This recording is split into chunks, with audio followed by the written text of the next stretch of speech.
Selamat siang, salam sejahtera untuk kita semua, untuk yang terhormat para narasumber dan juga para peserta dan seluruh tamu undangan yang hadir hari ini. Terima kasih udah hadir ke acara kita hari ini. Izinkan aku juga mau menyapa nih, hari ini kita ada beberapa tamu spesial gitu ya. Selamat datang buat Ko Tommy Wongko, terima kasih sudah datang, sudah menyempatkan diri. Kemudian juga ada Pak Budi dari bagian Dexton, kemudian juga Pak Handoko dan tim ya Pak ya dari Mega Jaya. Terima kasih sudah datang. Perkenalkan, saya Candy yang akan memandu acara hari ini di seminar kita The Burnout Trap yang akan diselenggarakan oleh Wealth Mindset Cycle. Coba teman-teman, kalau dari judulnya ya The Burnout, atau burnout lah kata kuncinya. Teman-teman sering nggak sih ngerasain burnout atau familiar nggak sih? Aku sih rasa familiar semua ya di sini ya. Hari ini tuh kita membawa tema burnout karena kita tahu ya sebenarnya kita tuh sering kali relevan atau kata anak sekarang relate banget sama masalah burnout ini. Hari ini spesial banget, kita tuh banyak narasumber hari ini. Beliau-beliau ini adalah seorang psikolog yang memang sudah berpengalaman untuk menangani masalah burnout. Untuk itu Bapak Ibu nanti dipersilakan boleh banget sharing gitu ya, sharing atau nanya. Kalau misalnya mendengar ada isu-isu misalnya burnout tuh ada hubungannya nggak ya sama stres, atau aku tuh gampang capek, padahal tuh gampang lelah gitu, padahal tidurku cukup, tapi kok aku kerja jadi kayak nggak semangat ya, itu tuh burnout bukannya? Nah boleh, nanti silakan ditanyakan sama para narasumber kita hari ini. Kebetulan hari ini kita tuh ada 2 sesi nih. Yang pertama akan ada 2 pembicara kita, beliau juga psikolog, akan memberikan presentasinya. Setelah itu kita akan lanjut untuk makan siang. Setelah makan siang kita akan lanjut di sesi kedua, yaitu sesi interaktif. Nanti sesi interaktifnya Bapak Ibu boleh nih sharing pengalaman Bapak Ibu semuanya, atau mau konsultasi lah ya, nanti akan siap dijawab oleh para narasumbernya. Nah biar nggak terlalu lama, boleh langsung kita mulai aja. Aku mau yang pertama kita sambut narasumber kita yaitu Angie Mikaela Marella. Nah untuk Bu Angie, waktu dan tempat dipersilakan. Oke, sambil menunggu nanti Ci Angie siap-siap, berikut adalah video profile dari Angie Mikaela Marella. Selamat pagi semuanya. Pagi. Kok suaranya lemes banget ya? Selamat pagi semuanya. Oke. Perkenalkan, aku Angie. Mohon maaf dulu sebelumnya, aku izin aku pakai sandal karena kakiku cedera, nggak bisa pakai sepatu. Oke, jadi hari ini kita akan ngebahas tentang burnout trap. Mungkin di sini ada yang udah tahu burnout itu apa? Atau udah tahu kira-kira burnout itu seperti apa sih? Ada yang udah tahu? Atau di sini datang karena belum tahu? Belum tahu ya? Oke. Jadi sebelumnya coba deh dari Bapak Ibu atau teman-teman yang hadir di sini, ada nggak yang mengalami mungkin 1 atau 2 dari 4 aspek di depan ini? Yang pertama adalah kelelahan fisik dan emosional. Ada yang mengalami kelelahan secara fisik, jadi nggak hanya badan yang lemah, tapi juga lelah secara emosional. Contohnya apa? Contohnya, kita tuh tetap merasa sangat lelah walaupun udah habis istirahat. Baru bangun tidur itu rasanya tetap badannya tuh nggak ada energi, tetap terasa capek banget. Baru melakukan aktivitas yang ringan, yang sederhana, itu udah kerasa capek banget rasanya. Kemudian bisa juga mengalami gangguan tidur. Gangguan tidur ini bisa nggak bisa tidur atau insomnia, atau malahan sekali tidur bablas. Ya, tidurnya berkepanjangan. Atau bisa juga contohnya sering banget mengalami sakit kepala, nyeri otot, atau juga gangguan pencernaan. Dan kalau udah agak ekstrim biasanya juga bisa mempengaruhi ke berat badan yang bisa tiba-tiba naik dan turun, itu nggak menentu, jadi nggak wajar gitu. Ada, untuk poin pertama ada yang relate, 1, 2, nggak ada? Berarti bagus. Berarti semuanya masih sehat ya? Masih bagus, masih jauh dari burnout. Yang kedua, itu adalah sikap negatif dan sinisme terhadap pekerjaan. Contohnya apa? Contohnya udah masa bodoh deh sama pekerjaan. Yang penting gue ada kerjaan. Kemudian gampang merasa terasingkan dari rekan kerja, dari klien atau tugas. Kemudian kita jadinya lebih nggak peduli nih, lebih apatis ya jatuhnya pada hasil kerja. Yang penting kerjaannya gue kelarin deh, hasilnya mau bagus nggak bagus biarin. Yang penting selesai tugasnya. Atau kita mulai kayak menjauh atau menarik diri dari lingkungan sosial di lingkungan kerja kita. Ada yang udah mulai masa bodoh sama pekerjaannya? Gak ada? Aman? Mantap berarti. Oke, yang ketiga, penurunan efektivitas dan produktivitas. Jadi ini di sini kita mulai merasa kita tuh nggak produktif nih, walaupun sebenarnya kita ada di depan laptop misalnya, tapi kayaknya ngerasa kita tuh nggak produktif banget hari ini. Kayaknya banyak waktu yang terbuang misalkan, atau kita ngerasa nggak kompeten, kita mulai ragu sama kemampuan diri kita sendiri. Atau bisa juga kita mulai kehilangan motivasi dan semangat kerja. Jadi ngerasa pekerjaannya ini tuh kayaknya udah nggak penting-penting banget gitu, bukan sesuatu yang benar-benar kita inginkan. Ada? Nggak ada? Wow, mantap banget ya. Berarti sebenarnya teman-teman di sini tuh masih jauh dari burnout. Dan yang terakhir, yaitu gejala kognitif dan perilaku. Contohnya apa? Contohnya, susah fokus atau susah konsentrasi. Kemudian, mudah lupa nih. Tadi gue mau ngerjain apa ya? Kemudian, sulit nih mengambil keputusan. Jadi mau ngambil keputusan tuh kayak mikirnya tuh panjang banget. Kayak galaunya tuh lama banget gitu. Kemudian, meningkatnya perilaku menghindar atau prokrastinasi nih, udah mulai nunda-nunda pekerjaan. Deadline-nya masih lama, ntar aja deh santai-santai dulu. Ntar mendekati deadline baru kayak dikejar deadline rasanya. Kemudian mulai nih meningkatnya absen atau keterlambatan kerja, udah mulai agak males-malesan. Mulai telat kerja, mulai sering bikin alasan untuk nggak masuk kerja. Dan yang terakhir yang ini sebenarnya nggak bagus ya, mencari pelarian nih, mulai dengan konsumsi alkohol, bisa obat-obatan, atau sebenarnya yang paling relate adalah kafein, dikit-dikit kopi. Oke, ada yang relate? Oh, udah ada. Oke, yang ini ada ya, oke. It's okay. Jadi ini adalah sebenarnya gejala-gejala dari burnout yang mungkin sering dihadapin di aktivitas kita dalam dunia pekerjaan atau dunia sehari-hari. Jadi kalau misalnya teman-teman masih jauh dari gejala-gejala ini berarti bagus, pertahankan, jangan sampai kalau bisa. Kalau udah mulai muncul 1 atau 2 berarti mulai jaga-jaga. Jangan sampai teman-teman masuk ke yang namanya burnout. Nah, jadi burnout ini sebenarnya apa? Oke, jadi burnout ini sebenarnya bukan gangguan medis ya. Kalau kena burnout bukan berarti sakit ya. Burnout ini sebenarnya cuma gejala atau sindrom yang dihasilkan dari stres yang kronis, jadi stres yang berkepanjangan di dunia pekerjaan, di tempat kerja yang belum berhasil kita kelola, belum berhasil kita atasi dengan baik. Atau bisa dibilang ini adalah kondisi kelelahan emosional, kelelahan mental, kelelahan fisik yang disebabkan oleh stres yang berkepanjangan, terutama yang berkaitan dengan dunia pekerjaan dan juga tanggung jawab pekerjaan. Ya, jadi burnout ini adalah stres yang berkepanjangan dan ini tidak terjadi secara instan ya. Jadi nggak terjadi, oh hari ini gue kerja besok tiba-tiba langsung burnout, nggak gitu. Jadi ini butuh proses. Jadi ada proses yang panjang mungkin dari berbagai faktor yang kita alami di dunia pekerjaan, di dunia kehidupan kita sehari-hari yang membuat kita jadi stres dan akibatnya lama-kelamaan karena stres ini nggak kita atasi dengan baik, menghasilkanlah yang namanya burnout. Nah, jadi biasanya pemicu dari burnout ini tuh apa aja sih? Ada yang tahu? Atau ada yang sudah mulai merasa? Oke, next.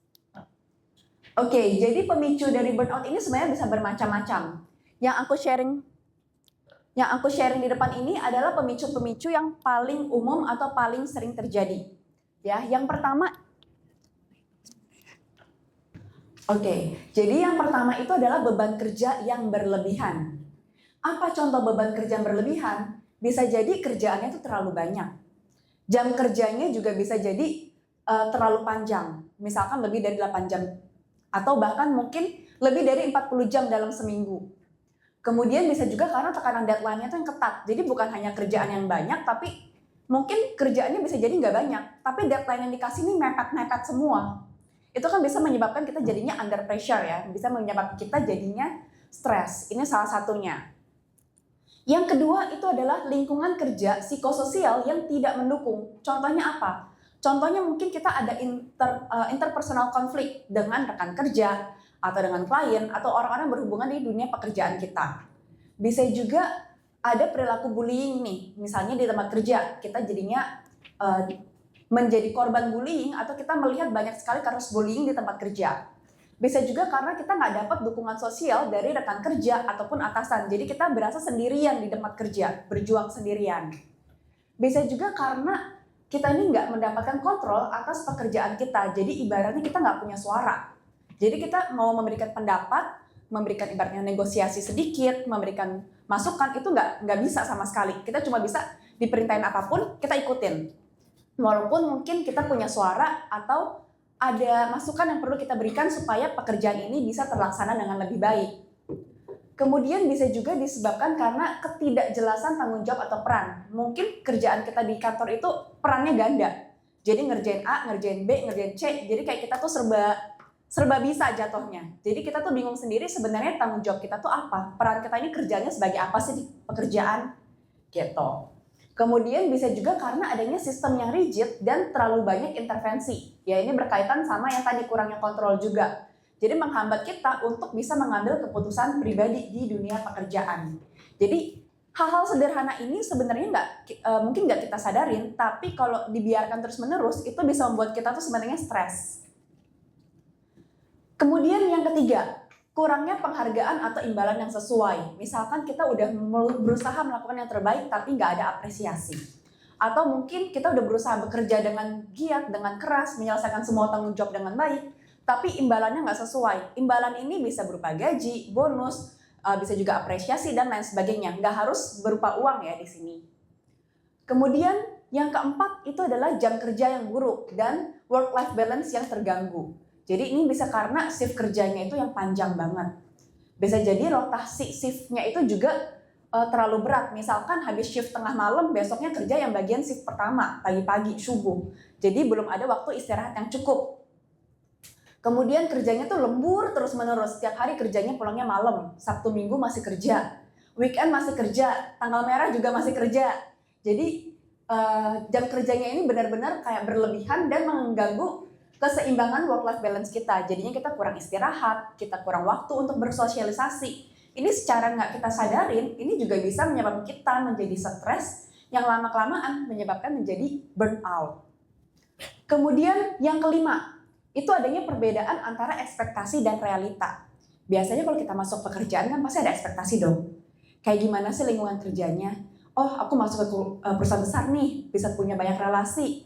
Oh, anak-anak yang kerja di sana seru-seru misalkan. Oh, di sana kerjanya enak nih, nggak bakal lembur-lembur dan segala macam. Tapi ternyata pas masuk nggak sesuai gitu harapannya. Kemudian bisa juga karena di kantor itu misalkan terjadi ketidakadilan, terus nggak jelas nih tujuan pekerjaannya tuh fungsinya tuh apa sih kerjaan ini, nggak ada esensinya. Jadi membuat kita merasa bahwa pekerjaan ini tuh juga nggak bermakna, nggak penting sebenarnya, kayak kerjaan ini tuh ada nggak ada tuh sebenarnya nggak gitu penting. Nah, itu sebenarnya bisa membuat kita juga jadinya stres dan burnout. Dan kemudian yang ke-6, yaitu adanya faktor dari individu, faktor personal atau kepribadian. Contohnya apa? Biasanya kalau orang yang perfeksionis, itu lebih rentan mengalami stres dan burnout. Karena dia maunya perfect, everything is perfect. Ketika ada hal yang membuat dia nggak bisa melakukan tugas dia dengan perfect, yang mungkin dari sisi dia maupun mungkin karena itu work team ya, kerja sama tim, itu akan membuat kita jadinya lebih stres. Karena kita punya tuntutan diri yang lebih tinggi mungkin daripada standar yang ada di teman-teman kita. Jadi kita punya rasa tanggung jawab yang lebih besar dan ini membuat kita jadi lebih rentan untuk mengalami stres. Kemudian bisa juga karena strategi coping kita terhadap stres ini itu kurang efektif. Gitu. Dan juga bisa juga kita tuh nggak memiliki kemampuan untuk bisa manajemen waktu istirahat, waktu kerja itu dengan baik. Ini juga adalah salah satu pemicu kita mengalami burnout. Karena kalau kita nggak bisa mengendalikan stres dalam diri kita, lama-kelamaan ya karena tidak teratasi jatuhnya jadi burnout. Dan yang terakhir ini adalah stres kronis dan respon biologis yang ada dalam tubuh kita masing-masing. Kan setiap tubuh kita tuh pasti punya sistem biologis yang kondisinya berbeda-beda ya, yang bisa dipengaruhi dari pola hidup kita, pola makan kita, olahraga kita, istirahat, dan lain-lainnya. Yang dimana setiap orang pasti berbeda-beda. Jadi bagi individu yang memang bukan berhubungan dengan dunia pekerjaan itu memang sudah lebih rentan pada stres, respon biologisnya juga berbeda, itu pasti lebih rentan untuk dia mengalami stres lagi di dunia pekerjaan dan mengalami burnout. Nah, pertanyaannya, kalau kita udah tahu nih pemicunya apa, kita udah tahu kira-kira gejalanya nih apa sebenarnya, terus gimana cara kita mencegahnya? Ini kan yang tujuan kita hari ini ngumpul di sini adalah kita belajar supaya jangan sampai kita masuk ke dalam jebakan burnout. Nah, gimana caranya? Jadi, ini adalah beberapa cara yang bisa dilakukan oleh teman-teman di sini, dan ini juga yang aku praktekkan juga dalam kehidupan aku sehari-hari. Karena jujur, kalau ngomong tentang burnout, pribadi mungkin dari pemicu-pemicu tadi itu banyak yang ada di aku. Ya, tipikal perfeksionis, iya. Kemudian jam kerjanya juga karena kerja sendiri, jam kerjanya itu lebih dari 40 jam per minggu. Ya, nggak ada hari libur istilahnya. Nah, jadi ini yang aku lakukan. Yang pertama itu adalah kita belajar untuk kelola stres. Belajar manajemen stres. Gimana cara kita kelola stres? Yang pertama, kita kenalin dulu nih, diri kita ini biasanya lebih gampang stres karena apa? Misalkan, kita lebih gampang stres kalau misalkan nggak ada yang dukung nih, nggak ada supportnya. Atau kita lebih gampang stres kalau kerjanya banyak. Aku lebih gampang stres kalau misalnya belum makan, atau gimana. Jadi kita cari dulu nih, kira-kira biasanya pemicu stres kita tuh apa?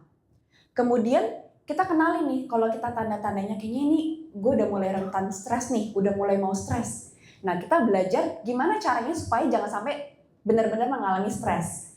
Teknik-teknik untuk mengelola stres itu ada banyak banget. Ya, ada misalkan bisa teknik pernafasan, teknik relaksasi, bisa meditasi, bisa yoga, bisa journaling, bisa juga ada namanya brain gym atau senam otak. Ada banyak banget teknik untuk mengelola stres yang bisa kita praktekkan.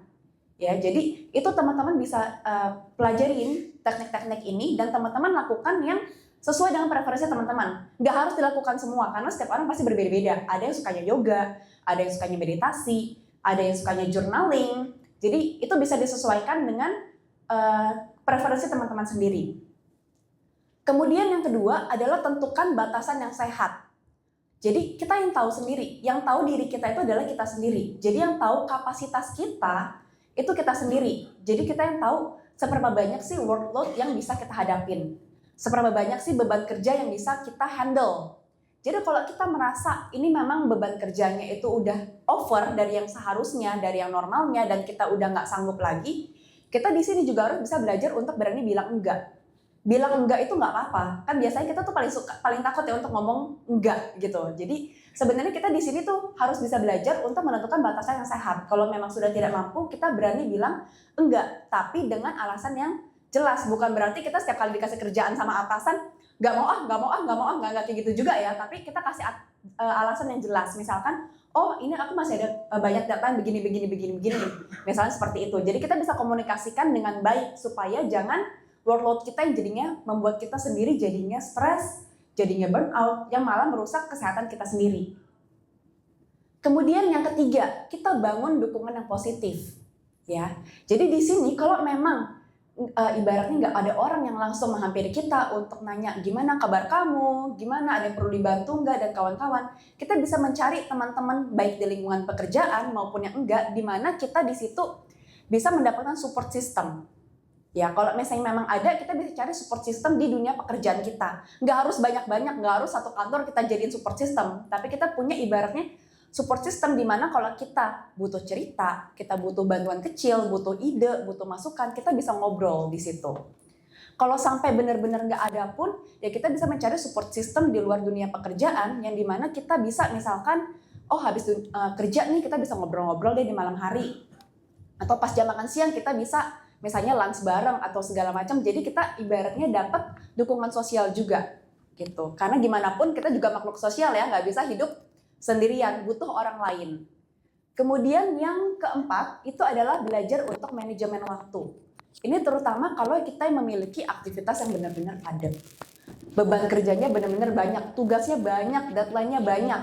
Nah, ini kita harus belajar manajemen waktu supaya tugas-tugas kita itu semuanya bisa terselesaikan dengan baik nggak dikejar-kejar deadline, ya nggak membuat kita jadinya burnout. Nah ini bisa kita misalnya salah satu yang paling simple, kita di pagi hari itu membuat dulu nih schedule, apa aja sih yang harus kita lakukan, tugas apa aja sih yang harus kita kelarin hari ini.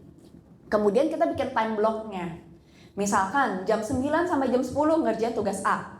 10 sampai 11 misalnya kita meeting dulu nih. 11 sampai 12 kita ngapain. Jadi kita bikin time block yang rapih dan kita harus bisa komitmen konsisten dengan time block yang kita bikin sendiri. Jadi misalkan pas kita bikin time block mengerjakan tugas A, ya kita fokus untuk mengerjakan tugas A. Jadi biar semua pekerjaan itu bisa mendapatkan ibaratnya waktu yang cukup masing-masing untuk terselesaikan dengan baik. Gitu. Kemudian yang kelima itu adalah perhatikan work-life balance. Ini mungkin kalau yang anak muda banyak ya yang udah mulai maunya hidup pekerjaan tuh yang santai-santai aja deh. Yang penting work-life balance-nya tercapai. Nggak salah juga. Jadi work-life balance ini adalah gimana kita bisa mengatur kehidupan kita sehari-hari itu seimbang antara dunia pekerjaan, istirahat, dan juga waktu untuk kita sosialisasi. Ya, bersosialisasi. Jadi jangan waktu kita sehari-hari dihabiskan hanya untuk dunia pekerjaan. Gimana cara kita menjaga work-life balance ini? Kita bisa membuat jadwal kita. Misalkan jam 8 sampai jam 5 itu jam kerja. Berarti itu waktunya untuk bekerja. Kita fokus bekerja. Misalkan nanti setelah kerja nih jam 5 sampai jam 7 itu waktunya kita sosialisasi. Misalnya ketemu teman sambil jalan pulang atau makan malam dulu sebelum pulang. Kemudian nanti setiap jam 9 sampai jam berapa kita istirahat. Jadi kita atur waktu kita supaya dalam kehidupan kita sehari-hari itu bisa seimbang. Kita dapat pekerjaannya, kita dapat waktu untuk bersosialisasi atau berekreasi, kemudian kita tetap dapat waktu untuk beristirahat. Bisa juga ketika kita di luar jam kerja, kita tuh away from pekerjaan. Jadi kita fokus di saat itu, saatnya kita rekreasi, saatnya kita liburan sama keluarga, saatnya kita istirahat, ya benar-benar kita nggak ngurusin kerjaan dulu. Itu bisa salah satu hal yang kita lakukan untuk menjaga work-life balance ini. Dan yang terakhir itu adalah kita tetap harus jaga yang namanya kesehatan tubuh kita. Karena kalau tubuh kita nggak sehat, ya ketika kita melakukan pekerjaan itu juga jatuhnya nggak produktif. Jatuhnya nanti membuat kita juga tubuhnya tuh lebih gampang mengalami stres. Nah jadi gimana cara kita untuk menjaga kesehatan tubuh kita sendiri? Ini dimulai dari pola hidup kita. Yaitu yang pertama dengan kita belajar tadi satu ya kelola stres. Kemudian yang kedua adalah dengan pola makan yang sehat dan bergizi, dan utamakan makanan-makanan yang alami. Zaman sekarang kan banyak nih yang sukanya makanan-makanan yang kekinian, makanan-makanan yang enak gitu, tapi yang fast food, yang makanan kemasan gitu. Dan itu sebenarnya perlu kita kita batasin. Jadi kita lebih banyak makan makanan yang sehat dan alami. Kemudian tadi berkaitan juga dengan work-life balance. Gimana cara kita menjaga kesehatan tubuh kita? Itu dengan kita istirahat yang cukup. Jadi jangan banyak-banyak begadang. Kemudian olahraga. Nah ini nih yang sering nggak dilakukan. Olahraga yang rutin. Biasanya alibinya adalah, sibuk kerja, mana sempet sih olahraga. Padahal olahraga itu sebenarnya penting banget untuk kita lakukan secara rutin. Nggak harus yang durasinya lama. Nggak harus yang butuh biaya besar. Nggak harus yang butuh teman. Olahraga itu kita bisa lakukan ringan aja, misalkan 15 menit, 30 menit di rumah, home workout itu udah banyak, atau jogging di sekitar rumah, atau misalkan mau ke halte kemana, nggak dikit-dikit naik Gojek misalkan, kita bisa jalan kaki. Misalnya kantor kita di lantai 1, di lantai 2, di lantai 3, coba naik tangga, jangan dikit-dikit naik eskalator, dikit-dikit naik lift, itu udah termasuk olahraga loh sebenarnya yang bisa kita lakukan kalau alasannya adalah waktu kita tuh sibuk. Dan sebenarnya waktu itu selalu ada kalau kita bisa ada prioritas. Kalau kita memang mau prioritasnya tubuh kita sehat, mau ada waktu olahraga, pasti akan ada waktunya. Tapi kalau teman-teman nganggep olahraga itu nggak penting, ya nggak akan ada waktunya, akan sibuk aja terus. Dan yang penting kalau di dalam kesehatan tubuh kita itu pastikan bahwa nutrisi tubuh kita itu juga harus terpenuhi dengan baik, terutama vitamin dan mineral. Itu banyak banget yang tubuh kita butuhkan sehari-hari supaya tubuh kita tuh tetap sehat. Sistem imun kita tuh tetap terjaga supaya nggak gampang kena stres, ya nggak gampang drop ibaratnya, nggak gampang mengalami kelelahan. Ya jadi vitamin mineral itu sebenarnya penting banget untuk jaga daya tahan tubuh, kemudian untuk meningkatkan fokus, ya meningkatkan konsentrasi kita di dunia pekerjaan. Dan ada satu lagi yang penting juga adalah namanya antioksidan. Itu terutama kalau misalnya kita punya aktivitas yang super duper padat, kemudian sering begadang, sering stres. Nah, itu antioksidan tuh penting banget supaya tubuh kita itu nggak rusak ya, sel-sel tubuh kita tuh nggak rusak akibat dari pekerjaan ini sendiri. Karena ini semuanya berkaitan dan muter-muter. Apa maksudnya muter-muter? Kalau misalnya kita nggak menjaga asupan nutrisi ini dengan baik, tubuh kita tuh jadi rentan mengalami stres, ya kan? Kalau tubuh kita stres, itu akan merusak tubuh kita lagi. Jatuhnya kalau tubuh kita udah ibaratnya sel-sel tubuhnya rusak, udah nggak sehat, nah itu jatuhnya membuat kita kerjanya jadi nggak produktif lagi, membuat kita nanti kerjanya terbengkalai, dikejar-kejar deadline, jatuhnya stres lagi. Jadi semuanya itu saling berhubungan dan timbal balik satu sama lain. Jadi ini adalah gimana caranya aku menjaga untuk jangan sampai burnout, walaupun mungkin pekerjaan kita banyak banget, mungkin kita nggak bisa hindarin ya, kadang-kadang kerjanya tuh banyak, mungkin jadwal kita padat, kadang-kadang harus ada lembur dan segala macam. Tapi ini adalah cara-cara yang kita bisa jaga untuk diri kita sendiri. Oke, mungkin dari aku itu dulu sharingnya, semoga sharing ini bermanfaat buat teman-teman semua. Terima kasih. Oke, terima kasih, boleh tepuk tangan dulu buat Cienji gitu ya. Terima kasih Cici. Masih muda gitu ya. Nah, tadi udah dijelasin nih secara teoritis juga ya. Sebenarnya tuh burnout tuh apa sih? Dari yang dijelasin, ada yang punya keluhannya nggak? Ada yang merasa, ih kayaknya itu aku banget deh. Kayak aku di kantor kayak gitu deh. Ada gitu nggak? Nah, aku kayak ngeliatin banyak banget nih pertanyaan di kepalanya Bapak Ibu semua gitu ya. Sebelum kita bertanya, nanti aku akan buka sesi bertanya di akhir. Sekarang kita lanjut dulu untuk narasumber kita yang kedua. Beliau ini seorang psikolog juga, tapi juga seorang business owner gitu ya. Jadi beliau ini juga punya makanan-makanan sehat, cemilan-cemilan sehat. Ada yang pernah dengar Fit Break sebelumnya? Fit Break ID? Kita langsung kenalan nih sama yang punya.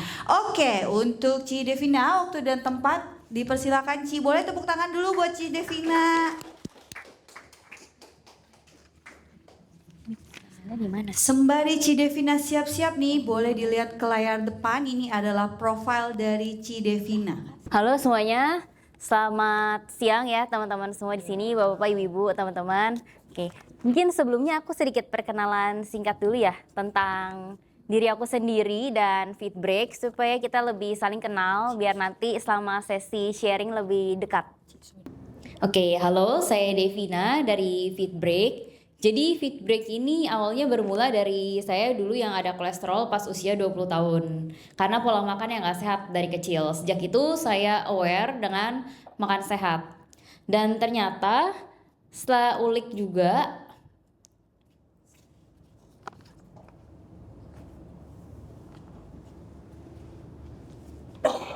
ternyata 1 dari 4 orang di Indonesia itu ada kolesterol. Mungkin di sini ada teman-teman yang punya kolesterol atau ada kerabatnya mungkin punya kolesterol, ya kita sama ya. Nah, di sini aku ketemu kalau oats itu bagus untuk kesehatan, tapi ada problem. Jadi problemnya itu oats itu rasanya hambar ya atau kurang familiar di masyarakat. Dan kita itu cenderung sibuk sehari-hari jadi nggak sempet siapin makanan sehat. Akhirnya ngambil yang instan aja yang biasanya itu kurang gizi. Di sini Fit Break lahir menjadi solusi, jadi makanan sehat, simple, siap saji dalam 5 menit. Jadi makannya tinggal dituang air aja atau tuang susu, bisa untuk breakfast atau mengganti makan malam. Contohnya nanti teman-teman bisa lihat di belakang, aku ada bawa contoh produknya. Saat ini ada banyak rasa ya biar nggak bosen gitu. Jadi kita ada 8 varian rasa manis, ada protein oatmeal, ada oat shake, lalu ada fit cookie juga. Ini biskuit tanpa tepung. Ini juga bermula dari dulu saya sempat diet keto, jadi nggak boleh makan gula ya. Tapi saya suka banget biskuit. Jadi saya launching biskuit ini nggak pakai tepung dan tanpa gula tambahan. Oke, next. Oke, ini rasa-rasanya mungkin kalau ada yang penasaran, nah mungkin ada salah satu rasa favoritnya, nanti bisa lihat-lihat di belakang. Jadi ada yang oat shake, ada bubur oats juga. Nah bubur oats ini yang baru banget launching, jadi ini versi asinnya gitu. Kalau teman-teman suka makan mie goreng gitu ya, tapi takut merasa bersalah kalau abis makan mie goreng gitu, atau misalnya lagi mau diet gitu, bisa coba nanti bubur oats yang rasa mie goreng. Cara makannya tuh mirip banget kayak pop mie gitu ya, tinggal dituang air panas aja, diamin 5 menit, nanti bisa langsung dimakan. Next.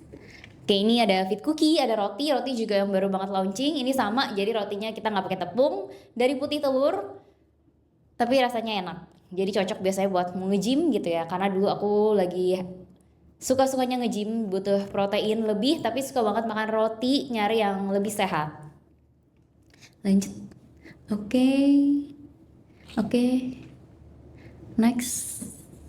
Oke, saat ini Profit Break sudah terjual lebih dari 40.000 produk. Ada di Shopee, Tokopedia, TikTok Shop, ada di offline juga, ada di Food Hall, Ranch Market, Camp Chicks atau supermarket, dan biasanya ada di studio-studio olahraga, karena itu target market kami ya, rata-rata wanita gitu ya, cewek-cewek yang sibuk nggak sempat siapin makanan sehat tapi lagi pengen turunin berat badan gitu.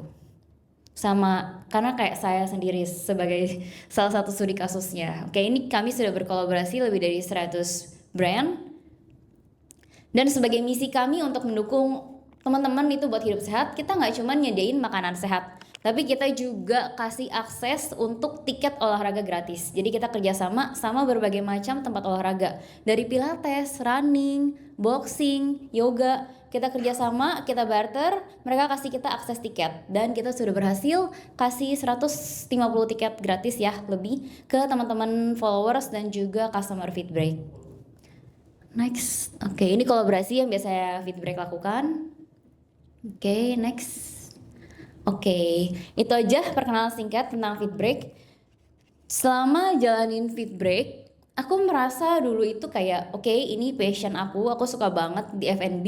Jadi sorry ralat sedikit. Jadi sebenarnya background aku dulu bukan psikologi, tapi aku dulu food technologist gitu. Jadi aku dulu teknologi pangan di Atmajaya BSD. Jadi aku emang udah interest banget sama dunia food dan bisnis gitu. Selama jalanin ini aku merasa oke, ini passion aku banget gitu. Kayak aku suka banget deh jalanin ini gitu. Tiap hari aku selalu merasa berapi-api, apalagi kalau create menu baru, ketemu strategi marketing baru gitu. Tapi akhir-akhir ini kok rasanya beda ya. Kayaknya rasanya setiap pagi aku bangun, aku tuh nggak semangat gitu. Aku merasa capek terus, member kayak capek ya, kayak kok gini-gini aja gitu. Aku kayak merasa udah kehilangan diri aku yang dulu. Aku ngelakuin berbagai macam cara, sambil cari tahu juga ya kenapa bisa kejadian kayak gini gitu ke aku. Padahal selama ini kayaknya udah semangat banget nih jalanin ini. Lanjut mungkin ke berikutnya.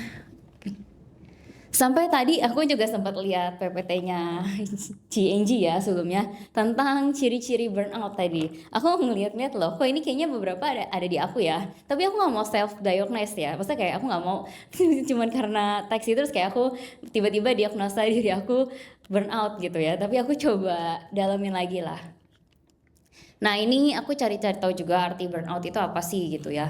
Dari yang PPT CNG juga kemarin. Oke, lanjut.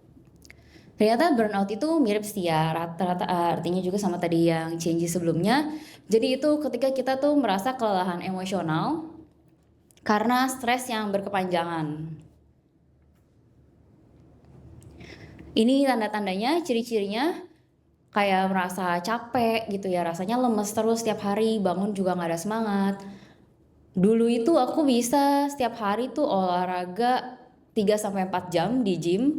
Sekarang tuh aku kayak mencari pelarian diri gitu. Aku kayak aduh aku malas deh ke gym gitu, mendingan aku kerjaan yang lain gitu ya. Terus juga dulu misalnya sebelumnya misalnya dulu juga kayak aku ngerasa selalu termotivasi, tapi sekarang kayak selalu menunda-nunda gitu. Mungkin teman-teman ada yang ngerasain hal yang sama pas di kantor. Jadinya akhirnya juga performance-nya turun ya karena merasa nggak maksimal gitu, ngerasa kayak percuma gitu, kayak lagi capek aja gitu.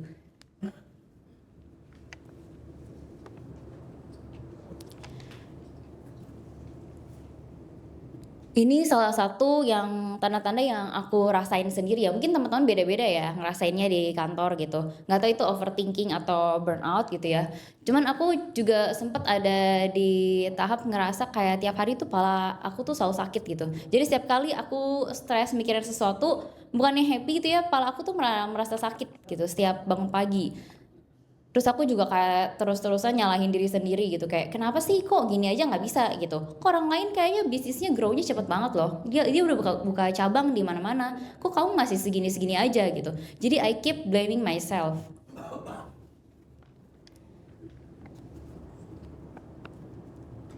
Terutama ya problem yang paling utama di aku itu tadi ya ngelihat perbanding-bandingin bisnis sendiri sama orang lain dan juga sama body image gitu. Jadi karena dulu aku aktif banget nge-gym dan makan sehat, lagi konsisten banget.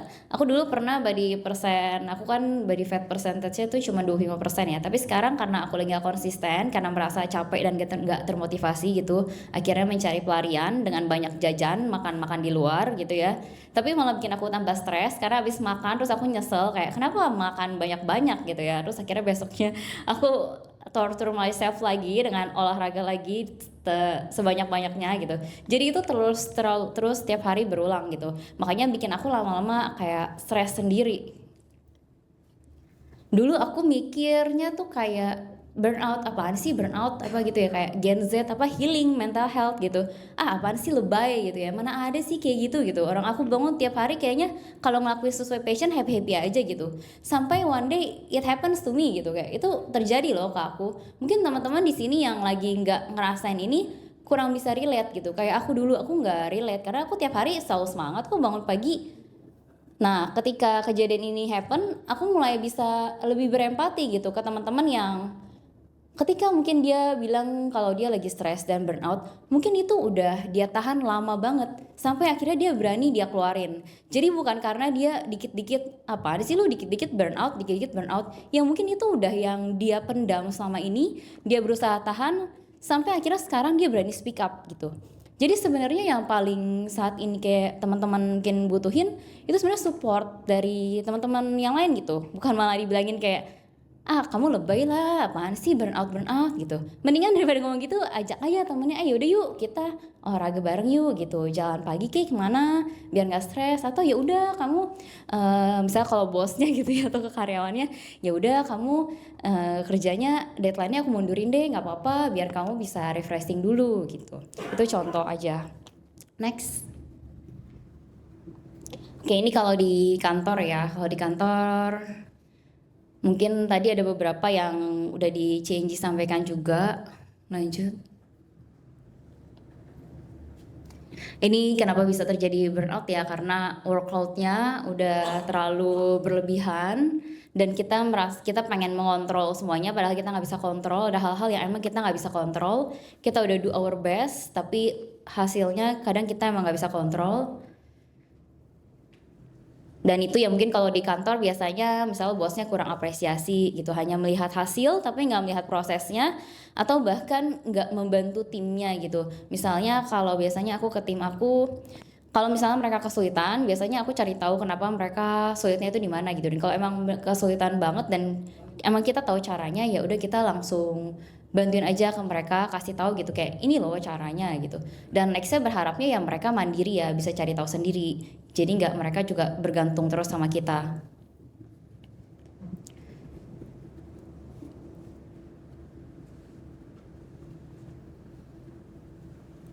Salah satu yang bikin burnout juga kalau di tim itu misalnya kayak kita punya certain expectation gitu ke tim kita, tapi kadang kita nggak pengen mereka tuh burnout gitu. Jadi gimana cara aku menyampaikan ke mereka kayak aku expect ini ke kamu, ngelakuinnya to do listnya A, B, C, D, F, G. Tapi ya kamu bisa ngelakuin dengan cara kamu. Kalau nggak tahu kamu bisa nanya, cari tahu dulu. Tapi ya jangan apa-apa digigit langsung nanya. Maksudnya tetap kita harus bisa mandiri, cari tahu dulu, dan baru tanya ke bos kita atau teman kerja kita. Aku punya pendapat kayak gini loh, menurut kamu gimana gitu. Jangan kayak nggak tahu apa-apa tapi kayak ini gimana sih gitu. Itu sama aja kayak kita males nggak mau nyari tahu caranya kan. Aku selalu latih tim aku supaya mereka cari tahu dulu, baru nextnya kita diskusi. Nah itu jadi salah satu penyebab aku burnout juga. Jadi gimana cara supaya menyampaikan ke mereka tanpa bikin mereka merasa down, merasa sakit hati, tapi tetap termotivasi give their best. Ini salah satu strategi lah yang bisa dipakai ya. Sebenarnya kalau teori banyak sih bisa cari ya. Ada ChatGPT, sekarang juga bisa tinggal tanya gimana sih cara mengatasi burnout. Kalau stres gitu tinggal tanya ChatGPT juga, mereka bisa bantu kita untuk jadi teman curhat ya. Jadi bisa ada time management, mindful practice, healthy lifestyle, ini yang biasa orang-orang lakuin. Aku juga sama gitu ya, karena aku tahu ada yang salah dengan diri aku, jadi aku juga nggak diem aja. Aku coba cari cara gitu ya untuk untuk memperbaiki diri sendiri ya biar lebih baik lagi, karena aku pengennya setiap hari aku jalani hidup itu dengan happy gitu, bukan bukan dengan tertekan. Jadi aku pernah coba sampai meditasi juga, aku coba meditasi, coba jalan-jalan, refreshing, tapi refreshing nggak tenang gitu. Mungkin karena aku ada toxic productivity kali ya, aku merasa kalau refreshing tuh merasa bersalah gitu. Aduh refreshing nih, nanti kerjaan nggak kelar gitu. Lalu sampai akhirnya kemarin aku juga sempat self development training ya, aku ikut itu karena aku rasa meditasi udah nggak help. Jadi aku sempat ikut self development training. Mungkin teman-teman ada yang pernah dengar namanya Asia Works. Itu salah satu training yang menurut aku lumayan eye opening sih ya. Jadi di situ aku belajar kalau mungkin salah satu kenapa aku burnout itu karena aku terlalu menyalahkan diri sendiri gitu. Jadi aku kurang apresiasi diri aku yang udah bekerja tiap hari dari Senin sampai Minggu tanpa libur, tapi selalu merasa kurang karena kenapa? Karena banding-bandingin sama yang ada di luar. Tapi nggak pernah bilang kayak, kamu udah ngelakuin yang terbaik loh gitu. Dan hasilnya mungkin sekarang emang belum sesuai yang kita pengen gitu. Tapi di sana aku juga belajar kalau life is a choice. Kita selalu cenderung ambil pilihan yang terbaik pasti. Kalau misalnya maksudnya kayak kita selalu mengambil pilihan yang terbaik kan, misalnya pasti kalau misalnya ada A atau B pasti kita maunya A yang terbaik gitu, kita nggak ambil yang B gitu, walaupun dua-duanya mungkin itu pilihan yang buruk, tapi kita bandingin pilihan kita ini sama pilihan orang lain, itu yang bikin pilihan A yang udah kita ambil yang menurut kita paling baik ini itu jadi buruk, jadi kelihatannya tuh jelek, padahal itu udah pilihan terbaik yang kita punya saat ini, tapi kita bandingin sama yang ada di luar sana yang bukan pilihan kita saat ini. Jadi pelajaran di sana sih aku ambil kayak jangan menyesali sebelum-sebelumnya, karena sebenarnya pilihan-pilihan yang udah kita ambil itu udah yang terbaik yang diri aku bisa kasih buat diri aku sendiri gitu. Lalu untuk hidup sehat aku juga selalu berusaha untuk konsisten makan tinggi serat, tinggi protein dari produk sendiri, tapi itu juga bisa jadi bumerang ya. Contohnya kayak misalnya tadi aku pengen banget punya badan kayak fitness influencer gitu, tapi keseharian aku kan nggak selalu mendukung ya. Kadang sibuk, misalnya aku harus ngurusin kerjaan yang lain, jadinya nggak bisa terus-terusan konsisten. Atau udah ngurusin yang lain, capek, akhirnya nggak olahraga dan jadi alasan. Cara untuk manage burnout. Exercise, bisa olahraga simple, ringan, mungkin bisa ajak temennya. Kalau kalian tipe yang malas olahraga, better cari temen yang suka olahraga supaya termotivasi. Karena kalau mengandalkan dari diri sendiri terus, itu lama-lama bisa down juga. Itu terjadi ke aku sih, karena aku sangat semangat banget olahraga. Tapi pas aku lagi down, kalau aku nggak ada support system yang bisa ngajakin aku untuk semangat olahraga lagi, ya udah jadinya hilang, lost track. Nutrition juga makan penting banget. Makanan tinggi gula itu bisa bikin tambah memperburuk keadaan ya, atau biasanya kebalikannya sih, kita makan manis supaya hilangin stres, tapi ternyata makanan manis itu nggak bagus buat tubuh kita. Utamain tidur, rest, lanjut. Tapi ada sisi positifnya juga dari burnout yang aku temuin, itu meningkatkan self awareness ke diri aku sendiri sih. Jadi aku tahu gitu hal baru yang aku temuin selama 20-an tahun hidup ini, kayak oh ternyata aku sukanya hal ini, oh ternyata ini udah bukan passion aku lagi. Jadi ini salah satu cara untuk momentum untuk evaluasi hidup dan karir. Kita juga bisa jadi berpikir lebih kreatif untuk menemukan solusi baru. Salah satu alarm tubuh juga kalau misalnya ternyata emang kita tuh butuh rehat gitu. Jadi istirahat sejenak. Karena aku udah merasa terlalu lelah ya kemarin itu, abis ikut training emang semangatnya balik, tapi setelah itu aku sempat turun lagi, dan akhirnya baru banget kemarin juga aku mutusin udah aku mau liburin dulu aja fit breaknya supaya aku bisa sedikit istirahat, nggak terburu-buru gitu, jadi kayak kerja santai aja. Jadi sekarang fit breaknya lagi libur supaya bisa sharing di sini juga. Oke, dari aku dulu pas belajar food tech, itu juga ada penelitiannya sih, emang makanan itu berpengaruh banget ke stres kita, apalagi kondisi usus kita ya, ada namanya gut brain axis, itu apa yang ada di usus kita itu mengaruhi ke mood kita sih, ke mental health kita juga. Jadi kalau makanan yang tinggi serat gitu, proteinnya bagus, makanan prosesnya sedikit, itu ternyata bisa membuat kita mempunyai mood yang lebih stabil, resiko depresinya lebih rendah, fungsi kognitifnya juga lebih baik. Kalau misalnya kita makanannya sering yang junk food, yang tinggi gula gitu ya, jadi kan dia menyebabkan lonjakan insulin, terus nanti gulanya turun secara drastis, akhirnya otak kekurangan energi gitu ya dalam jangka pendek, dan suasana hatinya jadi buruk, konsentrasi menurun gitu, akhirnya jadi kelelahan mentalnya tuh makin berasa. Jadi disarankan untuk makan makanan yang tinggi serat. Terus bagus juga dengan omega 3 healthy fat ya, mungkin ada ikan atau daging yang kualitas proteinnya tinggi ya, maksudnya jangan daging yang udah diproses kayak makanan processed food gitu. Sesekali ya it's okay, tapi kadang kalau sesekali itu sulit dikontrol, lama-lama jadi keterusan. Salah satu contohnya di soft selling ya bisa fit break gitu ya, memang tinggi serat dari oats juga tinggi protein, bisa bantu untuk relax stress tapi no guilty feeling. Jadi ini kenapa yang waktu itu bikin aku stres sampai sekarang juga sih, kayak aku terlalu obses ke badan fitness influencer yang akhirnya malah jadi bumerang buat aku sendiri.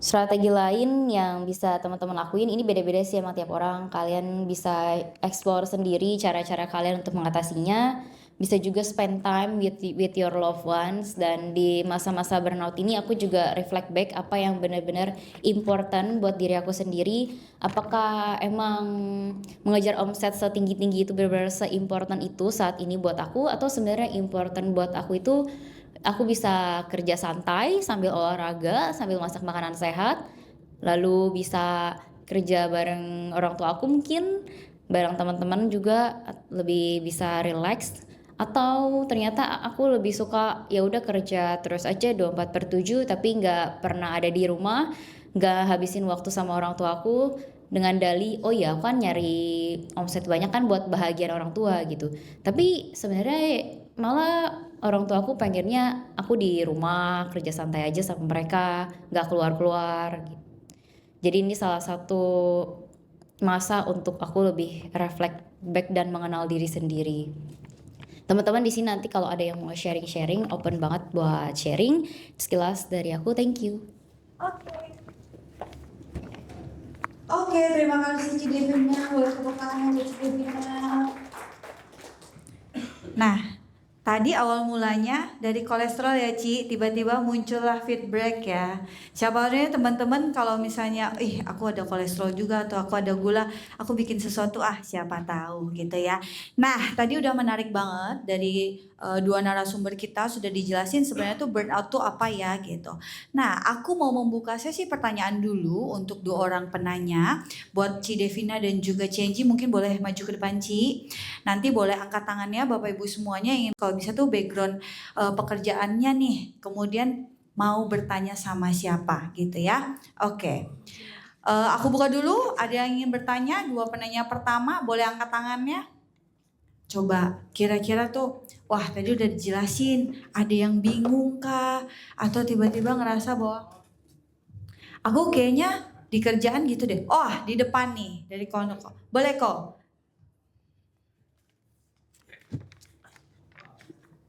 Oke. Halo siang semua teman-teman. Perkenalkan nama saya Handoko. Saya datang dari megajaya.co.id. Jadi Megajaya ini sekilas kita bergerak di bidang lifting equipment, barang-barang alat berat, bantu angkat kurang lebih kayak gitu. Nah hari ini saya sebenarnya pas baca slide-nya dan dengar pemaparannya itu ternyata burnout itu kayaknya benar-benar nggak bisa sekedar cuma kita tahu doang gitu loh. Ternyata banyak banget yang bisa dikulik gitu. Nah jadi saya ke-trigger untuk nanya kayak gini. Kalau misalkan di lingkungan kerja itu kira-kira tadi kan kalau saya lihat slide-nya ya dari Ci Devina ya, itu kan 76% katanya pernah mengalami burnout. Nah kalau misalkan dari 76% ini mereka itu tidak cerita, nggak ngomong sama sekali, gimana cara kita bisa tahu sebenarnya kalau mereka itu lagi burnout, misalnya kayak gitu. Nah terus saya juga punya pertanyaan kedua tentang anak sebenarnya sih.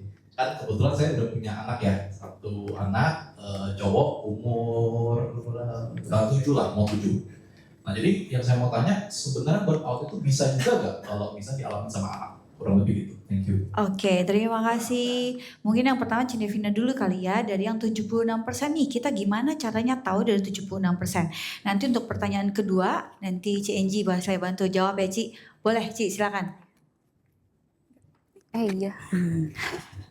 Oke, kalau untuk yang karyawan ya 76%. Gimana caranya kalau misalnya mereka nggak cerita, gimana kita bisa tahu? Kadang bingung sih, emang kalau misalnya kita sendiri takut gitu ya. Dulu aku pernah kerja dan aku takut banget sama bos aku, jadi aku nggak berani ngomong sama dia. Padahal dulu aku stres banget pas kerja di kantor dia, karena aku merasa kayaknya apa yang aku kerjain itu selalu nggak dilihat gitu, kayaknya apa yang aku kerjain selalu salah. Sampai yaudah akhirnya aku beraniin diri buat ngomong waktu itu, tapi tetap not works. Mungkin pertama bisa dari ada support system buat karyawan yang bisa kalau misalnya ada manajernya atau dari bosnya, perlu bikin suasana yang membuat karyawannya nyaman untuk bisa mereka menyampaikan apa yang mereka rasain sih.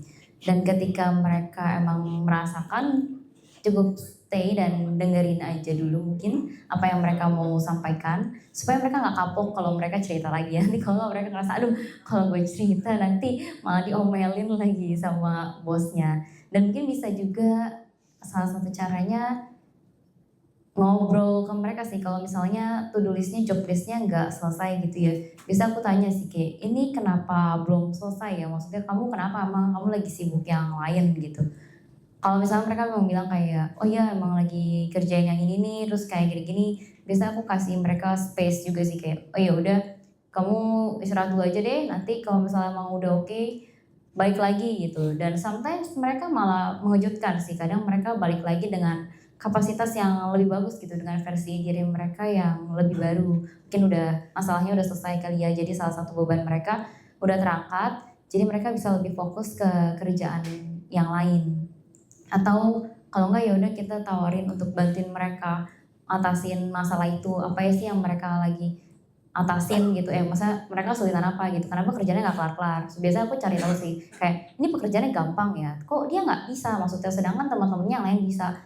Jadi biasa aku cari dulu, kamu kenapa nggak bisa gini, kalau misalnya aku benar-benar unjukin kayak ini caranya tuh dari A ke B ke C gitu loh, kamu kenapa susah gitu, maksudnya apakah karena device-nya yang dia lihat itu beda sama yang kita lihat gitu ya, kadang tampilan device bisa beda gitu, atau karena dia nangkepnya salah. Dari situ sih, karena kalau kita nggak tahu akar masalahnya duluan dan itu kejadian terus menerus, kita menganggap dia nggak capable, itu bisa jadinya dia jadi burnout kerja di kita. Jadi sebisa mungkin aku mencegah hal itu supaya nggak kejadian gitu. Jadi kalau misalnya udah kan kalau misalnya dia tetap nggak berani ngomong, ya aku juga kurang tahu ya, maaf gitu. Oke, terima kasih. Mungkin nanti ditambahin sama Cinji ya. Oke, mungkin aku bantu nambahin ya. Kan dari pertanyaannya adalah bagaimana caranya kita tahu kalau misalnya karyawan itu burnout tapi dia nggak ngomong. Karena mungkin nggak semua karyawan tuh bakal berani untuk ngomong langsung. Jadi kita bisa lihat dari gejala-gejala yang tadi udah sempat aku paparin. Itu kan ada banyak gejala yang kita bisa amatin. Misalkan yang paling mungkin yang bisa kita lihatin dari hasil kerjanya dia, dari perubahan perilaku dia juga di kantor. Misalnya tadinya dia selalu bersemangat dalam kerja, terus mulai telat, mulai sering nggak masuk kerja, atau misalnya hasil kerjaannya itu udah mulai kelihatan nggak maksimal, dikejar mepet-mepet deadline baru dia kerjain. Kemudian terlihat mungkin dia menyendiri ya di lingkungan kerja gitu, mulai apatis. Jadi dari gejala-gejala tadi itu kita bisa melihat, dan dari situ kalau kita melihat kayaknya dia udah menunjukkan nih lumayan banyak gejala-gejala dari burnout ini, dan itu berlakunya nggak cuma 1 hari 2 hari ya kejadiannya, tapi misalnya kita amatin nih mungkin durasi udah seminggu 2 minggu atau sebulanan dia seperti itu, atau perubahannya dari awal dan sekarang juga perbedaan, kita bisa melakukan pendekatan dulu. Jadi kan kalau kita langsung datengin dia, kamu begini-begini ya, mungkin orang juga akan langsung tersudutkan gitu, nggak mungkin langsung ngomong iya saya begini dan akan terbuka. Jadi kita bisa melakukan pendekatan baik dari misalnya dari atasannya, atau misalnya di kantor mungkin ada psikolog atau HR yang mungkin bisa melakukan pendekatan dulu. Jadi kita bisa ajak dia, baru pelan-pelan kita ajak ngobrol, atau kita juga bisa analisis dari beban kerjanya dia, dari kan ada beberapa faktor pemicunya juga ya, kita bisa lihat dulu nih apakah jam kerja dia, shift dia, beban kerja dia apakah selama ini terlalu berat gitu. Jadi mungkin ini juga bisa salah satu faktor yang bisa kita lakukan untuk membantu mendeteksi nih apakah si karyawan ini burnout atau enggak gitu. Menjawab ya. Kemudian kalau untuk pertanyaan kedua, kalau untuk anak-anak bisa atau enggak? Sebenarnya bisa, mungkin, tapi kalau pada anak-anak mungkin istilahnya bukan burnout ya. Kalau burnout itu biasanya istilah yang lebih banyak kita gunakan di dunia pekerjaan. Tapi kalau tanya apakah anak itu bisa stres, bisa depresi, itu bisa. Apalagi misalnya berhubungan dengan sekolah, misalkan akademik ya, mungkin tadi misalnya individunya atau anaknya juga perfeksionis. Sekarang aku juga punya murid yang anaknya tuh perfeksionis banget, cuma salah satu aja dia langsung nangis. Saking dia maunya perfect, maunya nilai itu semuanya 100 gitu. Jadi kita anak-anak tuh juga bisa mengalami seperti itu. Jadi dari anaknya atau mungkin dari beban tekanan orang tua, kan kadang-kadang ada orang tua yang berekspektasi tinggi ya, pokoknya lu harus nilai tertinggi gitu, harus nilai bagus semua, atau dia membandingkan sama anak orang lain, kok dia nilainya bagus kok kamu nggak bisa sih, nah begitu. Itu sebenarnya bisa terjadi juga stres pada anak, ataupun misalnya di lingkungan permainan anak-anak kan biasanya ada yang bullying, ada yang suka misalnya comparing satu sama lain, itu juga bisa menyebabkan stres pada anak gitu. Cuma mungkin istilahnya nggak burnout, tapi ya gejala-gejalanya, dampak-dampaknya lebih kurang itu juga bisa terjadi pada anak. Oke, terima kasih Cici. Boleh tepuk tangannya dulu. Terima kasih. Nah, oke, jadi kita tuh harus melakukan identifikasi ya. Ini mungkin untuk para HR atau manajer gitu ya, harus melakukan identifikasi terlebih dahulu kepada para pekerjanya atau rekan-rekan kerjanya.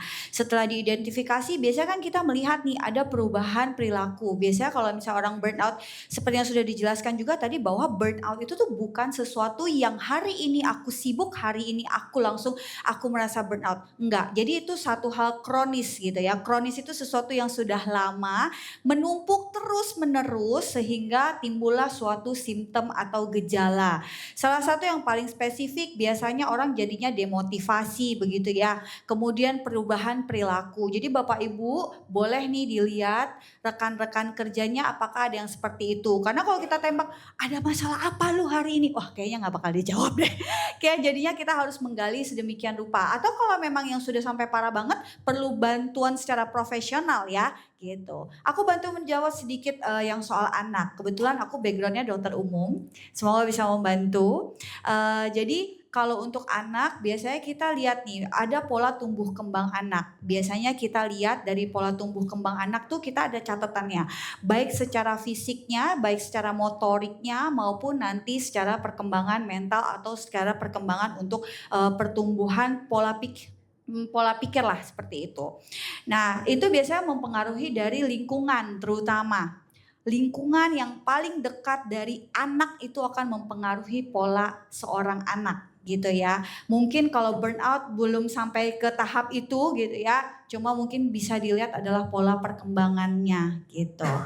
Oke, nah karena keterbatasan waktu, nanti kalau misalnya kita habis ini makan siang, bapak-bapak, ibu-ibu boleh nanya langsung, boleh langsung sesinya private sama nanti Ci Devina atau sama Ci Enggi ya. Untuk Ci Devina sama Ci Enggi terima kasih banyak, boleh tepuk tangannya sekali lagi buat Ci Devina sama Ci Enggi. Terima kasih untuk pengalamannya Cici. Nah,